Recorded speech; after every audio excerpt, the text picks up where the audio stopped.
2026 বিধানসভা নির্বাচনের দ্বিতীয় দফার ভোটগ্রহণে আজ সকাল সকাল নিজের ভোটাধিকার প্রয়োগ করলেন পানিহাটি বিধানসভা কেন্দ্রের বিজেপি প্রার্থী রত্না দেবনাথ। পানিহাটির 52 নম্বর বুথে গিয়ে তিনি নিজের ভোটটি দেন। ভোট দেওয়ার পর তিনি জয়ের ব্যাপারে আত্মবিশ্বাস প্রকাশ করেছেন। বুথ থেকে বেরিয়ে বিজেপি প্রার্থী রত্না দেবনাথ জানান, মানুষ পরিবর্তনের লক্ষ্যে এবং উন্নয়নের স্বার্থে ভোট দিচ্ছেন।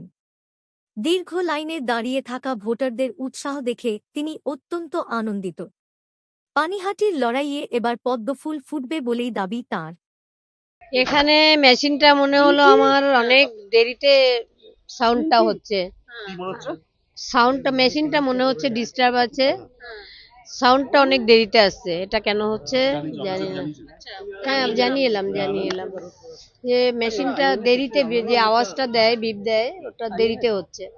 दीदी हिंदी में की समस्या की आपने वोट कर दिया है क्या आपका मुद्दा है? হিন্দি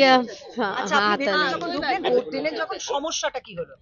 কিছু সমস্যা হয়নি, কিন্তু ওই ইভিএম এর ওইটা যে টেপার সঙ্গে সঙ্গে আওয়াজটাও। দিদি সেটা আপনি জিজ্ঞাসা করেছিলেন? হ্যাঁ ভেতরে কি বললো?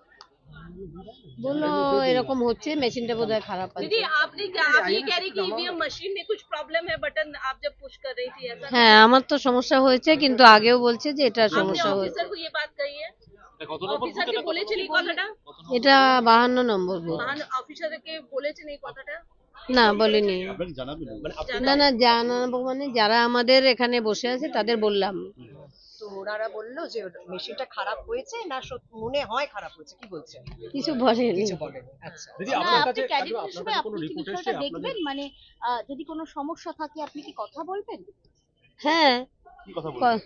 বলবো যে মেশিনটা কি সত্যিই ডিস্টার্ব নাকি একটু দেরি করে, মানে অনেকক্ষণ দাঁড়িয়ে থাকতে সকাল হচ্ছে। থেকে অনেক वोटर्स লাইনে আছে, আপনি কি বলবেন? মানে क्या बोलेंगे आप? लगातार वोटर्स लाइन में यहाँ पर खड़े हुए हैं और वोट देने के लिए सुबह से आए हुए हैं, वोटर्स को क्या मैसेज है?